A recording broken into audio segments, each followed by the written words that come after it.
नमस्कार दोस्तों, स्वागत आपके अपने YouTube चैनल आपके अपने परिवार GKY जीनियस सुभाष सर। हमने हरियाणा श्रृंखला के श्रृंखला की हरियाणा जीके की एक श्रृंखला शुरू कर रखी है MCQ की क्वेश्चनों की, और उनसे महत्वपूर्ण जितने भी आपके क्वेश्चन जो बनते हैं उन क्वेश्चनों के बारे में चर्चा कर रहे हैं।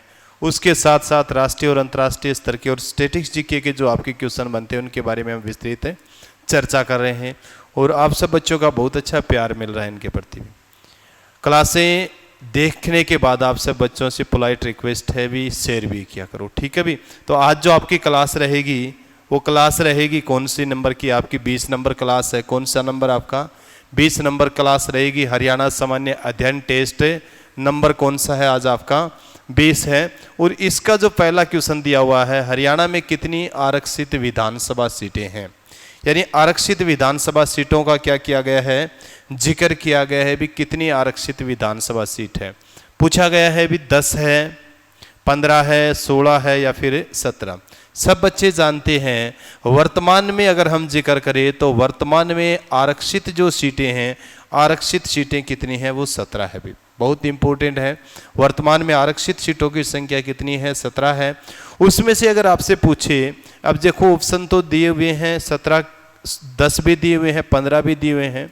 हरियाणा बना था 1 नवंबर 1966 को भी। 1 नवंबर 1966 को जब हरियाणा बना था ना, उस समय हरियाणा के अंदर विधानसभा की जो सीटें इतनी नहीं थी, आपको ध्यान होना चाहिए जितना हम जिक्र कर रहे हैं। कितनी थी? 54 सीटें थी। उस 54 में से आरक्षित कितनी थी? आपकी 10 सीटें थी। कितनी थी? 10 सीटें थी। उसके बाद में 1967 में हरियाणा के अंदर सीटों, विधानसभा की सीटें बढ़कर कितनी होगी? 81 होगी, 81। और 81 में से आरक्षित सीटें कितनी थी? आपकी 15 थी। उसके बाद में 1977 का हम जिक्र करें, 1977 में हरियाणा के अंदर विधानसभा की सीटें 90 हो गई और आरक्षित सीटों की संख्या कितनी होगी? आपकी 17 भी, जो आज तक चल रही है भी, ठीक है भी। तो आप सब बच्चों को ध्यान होना चाहिए वर्तमान में हरियाणा विधानसभा के अंदर, हरियाणा विधानसभा की जो सीटें हैं, सीटों की संख्या 90 है। उनमें से आरक्षित जो सीटें हैं वो 17 है। 1 नवंबर 1966 को जब हरियाणा बना था उस समय 54 सीटें थी, जिसमें से 10 आरक्षित थी। उसके बाद 1967 में 81 हो गई, 15 आरक्षित सीटें हो गई, और 1977 में 17 आरक्षित सीटें थी, जो अब तक आरक्षित है 17 ही है, ठीक है भी। तो आप ध्यान कर सकते हो इस चीज़ के बारे में। पढ़ना है तो 15 भी आपको पढ़ना है, 10 भी आपको पढ़ना है। एक चीज़ और आपको ध्यान होना चाहिए इस चीज़ के बारे में, जैसे मैंने जिक्र किया इस चीज़ के बारे में भी। आरक्षित सीटें 17 आरक्षित सीट हैं। कितनी आरक्षित सीट हैं? 17 आरक्षित सीट हैं। सबसे बड़ी और सबसे छोटी आरक्षित सीट के बारे में आपको जानकारी होनी चाहिए भी। सबसे बड़ी आरक्षित सीट कौन सी और सबसे छोटी? तो बड़ी आरक्षित सीट हरियाणा की जो है वो आपको ध्यान होना चाहिए रतिया है भी। क्या है? रतिया है। और छोटी आरक्षित सीट का हम जिक्र करें, छोटी आरक्षित सीट जो आपकी है वो भवानी खेड़ा है भी। क्या है? भवानी खेड़ा। रतिया जो आपकी आती है ये फतेहाबाद जिले के अंतर्गत आती है। किस जिले के अंतर्गत? फतेहाबाद जिले के अंतर्गत आती है। और भवानी खेड़ा जो आपकी आती है ये भिवानी जिले के अंतर्गत आती है भी। क्या है? भिवानी जिले। याद होना चाहिए इस चीज़ के बारे में, बहुत इंपॉर्टेंट है। मैंने हमेशा आप सब बच्चों को कहा है कि छोटे छोटे नगर जो दिए होते हैं उन नगरों के बारे में हमें जानकारी होनी चाहिए। उन नगरों के बारे में जानकारी होनी चाहिए। वो नगर किस जिले के अंतर्गत आता है ये भी हमें क्या होनी चाहिए? जानकारी होनी चाहिए। इंपॉर्टेंट क्वेश्चन बनते हैं क्योंकि यहाँ से HSSC ने यदा कदा हमसे क्वेश्चन पूछे हैं। एक बार क्वेश्चन पूछा था रानिया कस्बा जो है वो हरियाणा के किस जिले के अंतर्गत आता है? तो हो सकता है रतिया भी आपसे पूछा जा सकता है। रतिया आरक्षित विधानसभा किस जिले के अंतर्गत आती है? रतिया कस्बा किस जिले के अंतर्गत आता है? तो आप बताओगे फतेहाबाद। भवानी खेड़ा के बारे में भी यही क्वेश्चन आपके बन सकते हैं। तो ठीक है भाई, ये इंपॉर्टेंट क्वेश्चन बनते हैं। भवानी खेड़ा से वर्तमान विधायक बिशंबर का जैसे जिक्र करते बिशंबर है, और रतिया से विधायक जो है वो लक्ष्मण नापा है भी। क्या है? लक्ष्मण नापा। ये क्वेश्चन भी आप क्लियर कर सकते हो। तो 17 आरक्षित सीटें हैं, जिसमें से बड़ी आपकी कौन सी है? रतिया है, जहाँ से वर्तमान विधायक लक्ष्मण नापा है, और छोटी आपकी भवानी खेड़ा जहाँ से बिशंबर क्या है? विधायक है। ये चीज़ आप क्लियर करो। इसके अलावा जिले तो जैसे हम जिक्र करते हैं हरियाणा में जिले तो 22 है भी। क्या है? जिले तो कितने हैं? 22 है, परंतु आरक्षित सीट कितनी है? आपकी आरक्षित सीटें आपकी 17 है। यानी 22 जिलों में से आरक्षित सीटें कितनी आपकी 17 है, तो कितनी आरक्षित जिले बच गए जिनमें आरक्षित सीट नहीं है? 5 जिले। 5 में से एक कौन सा रहेगा आपका? फरीदाबाद रहेगा, फरीदाबाद में आरक्षित सीट नहीं है। एक रहेगा आपका महेंद्रगढ़ में भी आरक्षित सीट नहीं है।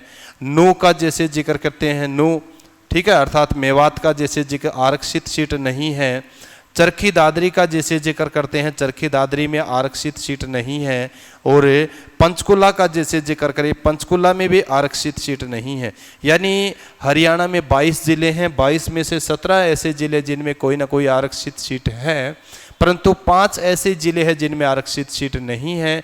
5 आरक्षित जिले आरक्षित सीट नहीं वाले जिले कौन से? तो आपके हैं फरीदाबाद है, महेंद्रगढ़ है, नू, मेवात, चरखी दादरी और पंचकुला है। एक बार कभी क्वेश्चन आएगा तो मैं हरियाणा की आपको 17 की 17 आरक्षित विधानसभा सीटों के बारे में भी, क्योंकि यदा कदा आते रहेंगे इनसे संबंधित क्वेश्चन, तो हम जिक्र करेंगे। आज की क्लास में आज के लिए आपको इतना ही करना है और अपने आप को प्रिपेयर करना है। एक बार क्वेश्चन पूछा गया था, हरियाणा का ऐसा कौन सा जिला है जो खुद आरक्षित सीट है? तो झज्जर जो जिला है ना, झज्जर जिला खुद आरक्षित सीट है, जहां से गीता बुकल क्या है? विधायक है भी, ठीक है। कांग्रेस पार्टी से संबंध रखती है गीता बुकल, और विधायक कहां से? आपकी झज्जर से भी, ठीक है। तो झज्जर एक जिला है और खुद आरक्षित एक सीट भी है। तो इंपॉर्टेंट क्वेश्चन था, 17 आरक्षित सीट है हरियाणा के अंतर्गत, हरियाणा में विधानसभा का, जब हम जिक्र करते हैं। नेक्स्ट क्वेश्चन देखते हैं कौन सा है आपका। नेक्स्ट क्वेश्चन है, चौधरी चरण सिंह विश्वविद्यालय की स्थापना कब हुई? बहुत इंपॉर्टेंट है, बार बार क्वेश्चन पूछा गया है। चौधरी चरण सिंह हरियाणा किस विश्वविद्यालय है जिसको HAU के नाम से भी जाना जाता है? इसकी स्थापना जो हुई थी वो 1976 का जिक्र किया है, 1956 है, 1995 और 1970। तो 1970 में HAU की स्थापना हुई थी, हरियाणा कृषि विश्वविद्यालय। चौधरी चरण सिंह हरियाणा कृषि विश्वविद्यालय के नाम से इसको जाना जाता है। पहले HAU था 1970 में, फिर उसको चौधरी चरण सिंह, भारत के भूतपूर्व प्रधानमंत्री के नाम पर इनको नाम, किसान नेता थे चौधरी चरण सिंह, उनके नाम पर इसको दिया गया। कृषि विश्वविद्यालय है, ये चीज़ भी आपको क्लियर होना चाहिए। तो 1970 में स्थापित हुआ था। कहाँ पर है ये? हिसार में भी। कहाँ पर? आपका हिसार के अंदर है, ठीक है भी, हिसार, जिसको फिरोज शाह की नगरी के नाम से जाना जाता है ना हिसार को। तो हिसार में आपका HAU हरियाणा एग्रीकल्चर यूनिवर्सिटी है। अब ऑप्शन पे चलते हैं। ऑप्शन में 1976 जो दिया हुआ है, 1976 में रोहतक में एक विश्वविद्यालय की स्थापना हुई थी। रोहतक में महर्षि दयानंद विश्वविद्यालय, महर्षि दयानंद विश्वविद्यालय। तो महर्षि दयानंद विश्वविद्यालय जो आपका रहेगा वो कहाँ रहेगा? आपका रोहतक में रहेगा। कब स्थापित हुआ था? 1976 में भी, ठीक है। कब स्थापित हुआ था? 1976 में स्थापित हुआ था। ऐसे क्वेश्चन बनते हैं भी आपके, ऐसे क्या है आपके क्वेश्चन बनते हैं। उसके बाद में एक ऑप्शन दिया हुआ है आपका 1956 भी। क्या दिया हुआ है? 1956। तो 1956 में भी एक विश्वविद्यालय बना था। कौन सा? आपका KUK, कुरुक्षेत्र विश्वविद्यालय कुरुक्षेत्र जो है, यानी कुरुक्षेत्र विश्वविद्यालय, कुरुक्षेत्र की जो नींव रखी गई थी कब? 1956 में। हरियाणा का सर्वप्रथम सबसे प्राचीन विश्वविद्यालय कौन सा है? वो कुरुक्षेत्र विश्वविद्यालय कुरुक्षेत्र है। 1956 में नींव रखी गई थी कुरुक्षेत्र में। किसने रखी थी? भारत के प्रथम राष्ट्रपति, भारत के प्रथम राष्ट्रपति डॉक्टर राजेंद्र प्रसाद द्वारा, डॉक्टर राजेंद्र प्रसाद के द्वारा इसकी क्या रखी गई थी? नींव रखी गई थी, ठीक है। राजेंद्र प्रसाद भारत के प्रथम राष्ट्रपति थे, आपको ध्यान होना चाहिए। भारत के प्रथम मनोनीत और चयनित, ठीक है भी, राष्ट्रपति के रूप में हम जानते हैं। तो भारत के प्रथम मनोनीत राष्ट्रपति कौन थे? डॉक्टर राजेंद्र प्रसाद थे। डॉक्टर राजेंद्र प्रसाद का संबंध भारत के किस राज्य से रहा है? बिहार से। डॉक्टर राजेंद्र प्रसाद को देश नायक के नाम से जाना जाता है। देश नायक, तो देश नायक के नाम से किसे जाना जाता है? डॉक्टर राजेंद्र प्रसाद, जिन्होंने 1956 में हरियाणा के अंदर एक विश्वविद्यालय की नींव रखी थी। कौन सा विश्वविद्यालय? कुरुक्षेत्र विश्वविद्यालय कुरुक्षेत्र। उसमें सबसे पुराना जो विभाग है वो संस्कृत विभाग, यानी इसकी शुरुआत जो हुई थी ना, वो एक संस्कृत विभाग से इसकी शुरुआत हुई थी, कुरुक्षेत्र विश्वविद्यालय कुरुक्षेत्र की। तो बहुत इंपॉर्टेंट क्वेश्चन बनते हैं भी कुरुक्षेत्र से संबंधित, कुरुक्षेत्र विश्वविद्यालय से संबंधित, ठीक है। उसके बाद में एक 1995 दिया हुआ है। 1995 में आपके जीजेयू की स्थापना हुई थी भी। चौधरी चरण सिंह गुरु जम्बेश्वर यूनिवर्सिटी, गुरु जम्बेश्वर विश्वविद्यालय जो आपका हिसार में है, उसकी स्थापना कब की गई थी? 1995 में। कब की गई थी? 1995 में। यानी हरियाणा का साइंस एंड टेक्नोलॉजी के बारे में अगर विश्वविद्यालय का हम जिक्र करें तो कौन सा रहेगा? आपका जेजेयू रहेगा। गुरु जम्बेश्वर विश्वविद्यालय कहाँ पर स्थित है? हिसार में स्थित है, राष्ट्रीय राजमार्ग नंबर 9 के किनारे में। ठीक है भी।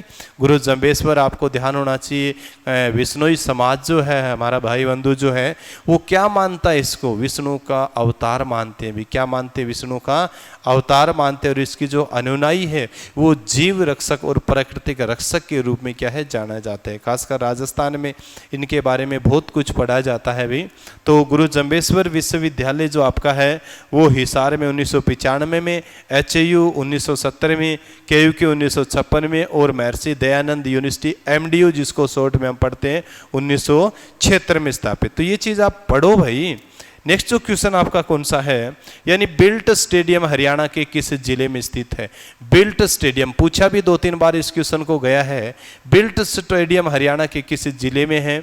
यमुनानगर है, पानीपत है, करनाल है, फिर कुरुक्षेत्र। तो आप सब बच्चे जानते हैं बिल्ट स्टेडियम जो आपका रहेगा वो कहाँ रहेगा? आपका यमुनानगर के अंदर। यानी बिल्ट जो स्टेडियम है वो कहाँ पर स्थित है? आपका यमुनानगर के अंदर। बार बार ये क्वेश्चन आपका रिपीट भी हुआ है भी। बिल्ट स्टेडियम कहाँ पर है?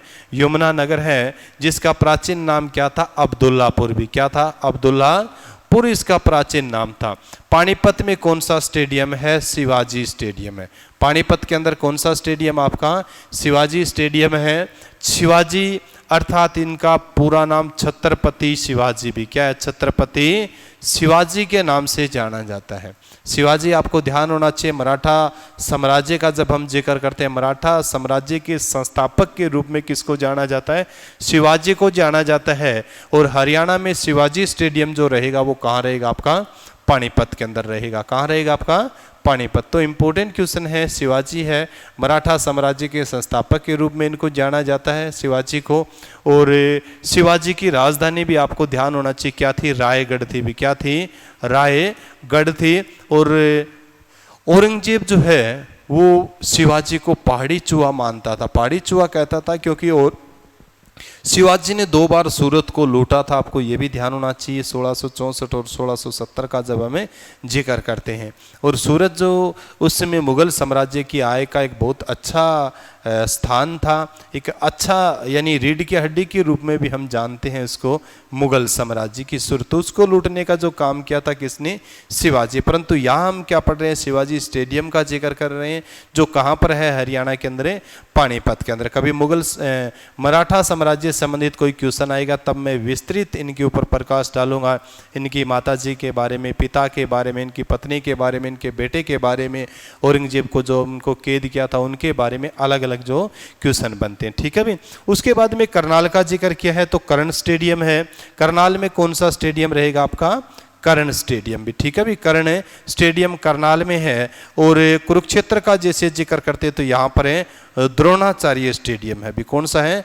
द्रोणाचार्य स्टेडियम है। और कुरुक्षेत्र का जैसे शाहबाद का जिक्र करते हैं, शाहबाद में हॉकी का स्टेडियम है भी। ठीक है भी। हॉकी का स्टेडियम है और इसकी हॉकी की नर्सरी भी कहा जाता है।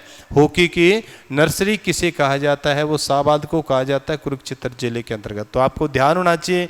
यमुनानगर में बिल्ट स्टेडियम है, पानीपत में शिवाजी स्टेडियम है, करनाल में कर्ण स्टेडियम है और कुरुक्षेत्र में द्रोणाचार्य स्टेडियम है। कुरुक्षेत्र के अंतर्गत हम शाहबाद का जिक्र करते हैं जिसको हॉकी की नर्सरी कहा जाता है। हॉकी की नर्सरी कहा जाता है शाहबाद को। ठीक है भी।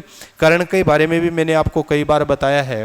कर्ण हमें आपको ध्यान, जब भी हम दानवीर का जैसे जिक्र करते हैं, दान देने की अगर बात का हम जिक्र करते हैं तो हमारे सामने सबसे अच्छा जो नाम उभर कर आता है वो कौन सा आता है? कर्ण का नाम आता है। अंग देश के राजा के रूप में जानते हैं। और खास करके आपने महाभारत का जब जिक्र करते हैं, महाभारत में दुर्योधन की तरफ से लड़ा था कौन? आपका कर्ण भी। ठीक है। यानी जरूर पता था उसको धर्म और अधर्म के बारे में, परंतु मित्रता के लिए उसने अपने मित्र को चुना था, किसको? दुर्योधन को भी, ठीक है। मित्रता निभाने के लिए उसने अधर्म का साथ दिया था भी कर्ण। तो दान और मित्रता का जब भी जिक्र आता है तो हम किसका जिक्र करते हैं? कर्ण का जिक्र करते हैं। तो ये ऐसे क्वेश्चन आपके बनते हैं भाई, पढ़ा करो, इनके बारे में बहुत इंपॉर्टेंट है। मैं कभी जिक्र करूंगा कर्ण के बारे में भी, दान वीरता के बारे में। नेक्स्ट क्वेश्चन है, हरियाणा का सबसे अधिक जनसंख्या वाला जिला कौन सा है? भी बहुत इंपॉर्टेंट है, बार बार ये क्वेश्चन पूछा भी जाता है। हरियाणा का सबसे अधिक जनसंख्या वाला जिला कौन सा है? फरीदाबाद है, हिसार है, भिवानी या फिर गुरुग्राम? तो सब बच्चे जानते हैं फरीदाबाद में सर्वाधिक क्या है? हरियाणा में जनसंख्या है भी, ठीक है। हरियाणा लगभग 2.53% के 2,53,00,000 के 2011 की जनगणना का मैं अगर जिक्र करूं तो 2.53 लाख क्या रखता है? करोड़ जनसंख्या रखता है। 2.53 करोड़ जनसंख्या रखता है भारत की भी। तो ये चीज़ आपको क्लियर होना चाहिए इस चीज़ के बारे में। यानी सबसे ज़्यादा जो जनसंख्या हरियाणा में किस नगर की है, किस जिले की है? फरीदाबाद की। और कम का हम जिक्र करें तो कम रहेगी पंचकुला के अंदर भी। कम किसकी रहेगी? पंचकुला, ठीक है भी। ये चीज़ आपको क्लियर होना चाहिए, कम पंचकुला है और अधिक किस पढ़ोगे आप? फरीदाबाद। जनसंख्या घनत्व का भी हम जिक्र करते हैं तो जनसंख्या घनत्व भी किसका सबसे ज़्यादा है? वो भी आपका फरीदाबाद का भी। सर्वाधिक जनसंख्या घनत्व भी किसका? आपका फरीदाबाद का है। ये चीज़ आपको पढ़ना चाहिए इस चीज़ के बारे में। और सबसे कम जनसंख्या घनत्व किसका है? सिरसा का है भी, ठीक है। जबकि जनसंख्या सर्वाधिक फरीदाबाद में है और जनसंख्या सबसे कम पढ़ते हैं तो कहाँ पढ़ोगे आप? पंचकुला के अंदर। मैंने हमेशा इस चीज़ के बारे में आपको बताया है भी, आप याद कर सकते हो। ये तो देखो हम हरियाणा का जैसे जिक्र कर रहे थे, इसी आधार पर आप भारत का भी जैसे जिक्र कर सकते हो, अंतर्राष्ट्रीय स्तर का भी आप क्या कर सकते हो? जिक्र कर सकते हो। सपोज करो जैसे आपसे पूछे भी संपूर्ण विश्व की जनसंख्या कितनी है? आपका क्वेश्चन क्लियर हुआ, कर लिया, इसको क्लियर किया। विश्व की जनसंख्या पूछे तो आप लिखोगे 2011 के आंकड़े पढ़ रहे हैं हम, क्योंकि 2021 के तो आए नहीं। तो आपको ध्यान होना चाहिए लगभग 7 अरब। क्या पढ़ोगे? 7 अरब। उसके बाद में आप पढ़ोगे, विश्व में पढ़ा है आपने तो संपूर्ण विश्व में इतनी जनसंख्या है। एशिया महाद्वीप का जैसे जिक्र करें, क्योंकि सर्वाधिक जनसंख्या वाला महाद्वीप कौन सा है? आपका एशिया महाद्वीप है। एशिया महाद्वीप का अगर जिक्र करें तो यहाँ पर विश्व की 60% जनसंख्या निवास करती है। यानी 7 अरब का 60% जो है ना, वो कहाँ निवास करता है? एशिया महाद्वीप में। सबसे कम किस में? ऑस्ट्रेलिया में है भी। सबसे ज़्यादा जनसंख्या वाला महाद्वीप आपका एशिया और कम वाला आपका कौन सा है? ऑस्ट्रेलिया। उसके बाद में जिसे जिक्र करते हैं, ये तो महाद्वीप का जिक्र किया। देश का जैसे जिक्र करें भी, विश्व में किस देश में सर्वाधिक जनसंख्या है? तो आपका चीन है भी। क्या है आपका? चीन। नंबर 1 पे चीन है और नंबर 2 पर हम लिए बैठे हैं भारत है भी। यानी विश्व में सर्वाधिक जनसंख्या वाला देश चीन है, दूसरा सर्वाधिक जनसंख्या वाला देश भारत है। कम का जिक्र करें भी, कम वाला देश कौन सा है? तो कम वाला देश आपका वेटिकन सिटी है भी, ठीक है भी। वेटिकन है सिटी। आपको हमेशा कंपैरिजन करनी है। जैसे मैंने महाद्वीप का जिक्र किया तो एशिया, और छोटा जैसे जिक्र करोगे तो क्या रहेगा आपका? ऑस्ट्रेलिया। क्या रहेगा आपका? ऑस्ट्रेलिया, ठीक है भी। इसी तरीके से देश बड़ा कौन सा है? चीन है। छोटा कौन सा? आपका वेटिकन है सिटी। भारत का कौन सा स्थान है? भारत का स्थान कौन सा? इसमें दूसरा स्थान है। इस तरीके से आपको क्वेश्चन याद करने हैं। अब भारत में पढ़ लिया आपने भी, भारत की 2011 की जनगणना के अनुसार 121 करोड़ जनसंख्या है भारत की।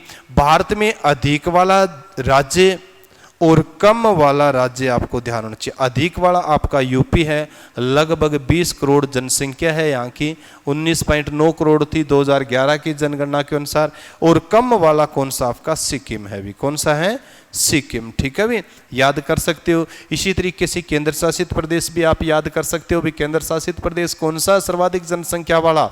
दिल्ली है। सबसे कम जनसंख्या वाला लक्षद्वीप है। इसके बाद में आप और फिर हरियाणा के ऊपर आप आ सकते हो भी। हरियाणा की जनसंख्या कितनी है? तो 2.53 करोड़ है। हरियाणा में सर्वाधिक वाला जैसे मैंने जिक्र किया फरीदाबाद है। सबसे कम वाला कौन सा? आपका पंचकुला है।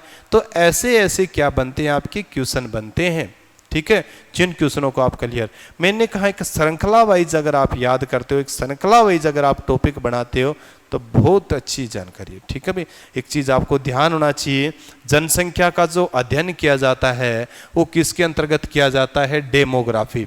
यानी डेमोग्राफी जो होती है ना, ये क्वेश्चन बार बार पूछा जाता है।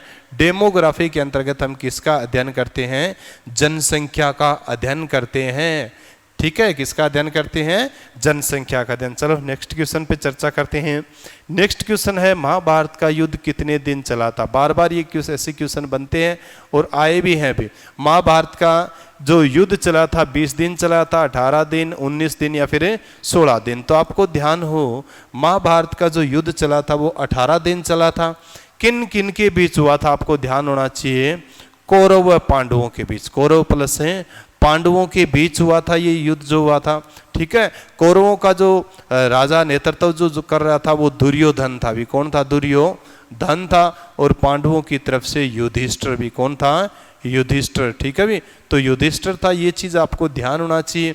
धर्म और अधर्म का जैसे जिक्र करते हैं, धर्म प्लस है कहते हैं भी अधर्म का युद्ध था भी। ठीक है, अधर्म की तरफ दुर्योधन था और धर्म की तरफ कहते हैं युधिष्ठिर था। तो कौरव और पांडवों के बीच लगभग 18 दिन तक क्या चला था? आपका महाभारत का युद्ध चला था। महाभारत की रचना किसने की थी? महर्षि वेदव्यास जी ने की थी। मैंने आपको बताया था पेवा के आसपास के जो क्षेत्र है, सरस्वती नदी के किनारे, उसकी रचना की गई थी। तो कुरुक्षेत्र जो वर्तमान में है आपका ज्योतिषर का जैसे जिक्र करते हैं, वहीं पर महाभारत का युद्ध लड़ा गया था। कितने दिन चला था? आपका 18 दिन चला था। ठीक है भी, और आपको ये भी ध्यान होना चाहिए इस चीज के बारे में, जैसे महाभारत के युद्ध में कौरवों की तरफ से तो कर्ण और जैसे जिक्र करते हैं, एक चीज आपको ध्यान होना चाहिए इस चीज के बारे में। जब हम जिक्र करते हैं अर्जुन श्री कृष्ण का जैसे जिक्र करते हैं, तो श्री कृष्ण जो है वो किसकी तरफ से लड़ा था? वो आपको ध्यान होना चाहिए, पांडवों की तरफ से लड़ा था। ठीक है, लड़ाई नहीं की उसने, सारथी के तौर पर रहा है भी। इसीलिए तो कहा जाता है भी किसी का बनना है तो एक अच्छा सारथी बनो। क्या बनो? अच्छा सारथी बनो। और सारथी ऐसे बनो भी उसको इस मतलब उतार सको भी, उस जो परेशानियां हैं उन परेशानियों से क्या हम उसको पार लगा सके। क्योंकि मैंने आपको कई बार इस चीज़ के बारे में बताया है, कौरव और पांडवों का जब युद्ध की बात चली थी तो दुर्योधन अर्जुन दोनों श्री कृष्ण के पास गए हुए थे। श्री कृष्ण उस समय सोए हुए थे, तो एक तो उसकी पाँव की तरफ बैठ गया और एक उसकी सिराने की तरफ बैठ गया। ठीक है, अर्जुन और दुर्योधन का जैसे जिक्र करते हैं।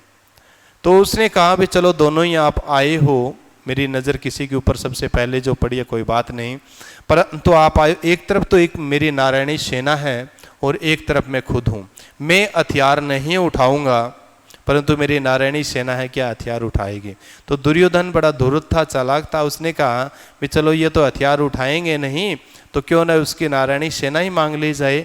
तो दुर्योधन ने कहा भी हमें आपकी नारायणी सेना चाहिए, और अर्जुन ने कहा था भी हमें तो आप चाहिए। ठीक है भी, तो श्री कृष्ण कौरव पांडवों की तरफ से लड़ा था। ये चीज़ भी आपको जानकारी होनी चाहिए, एक अच्छे सारथी के रूप में जाना जाता है। तो महाभारत का युद्ध जो है वो 18 दिन चला था। कितने दिन चला था? आपका 18 दिन चला था।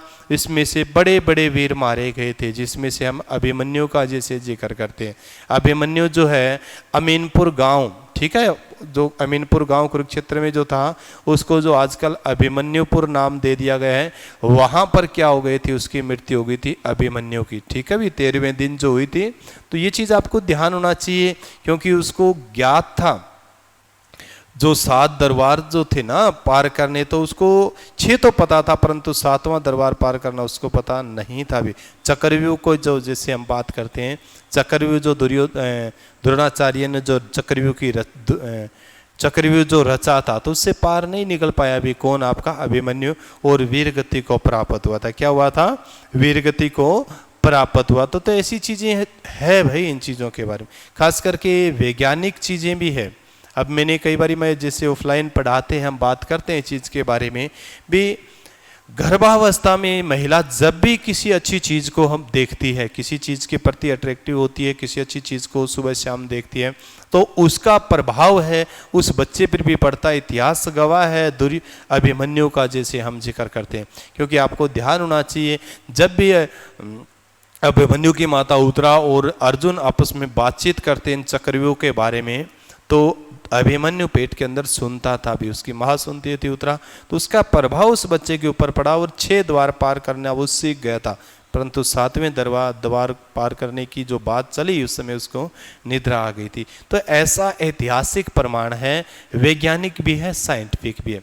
तो ये बड़े महत्वपूर्ण आज के आपके क्वेश्चन थे। क्लास कैसी लगी आप मेरे को कमेंट करके ज़रूर बताएं।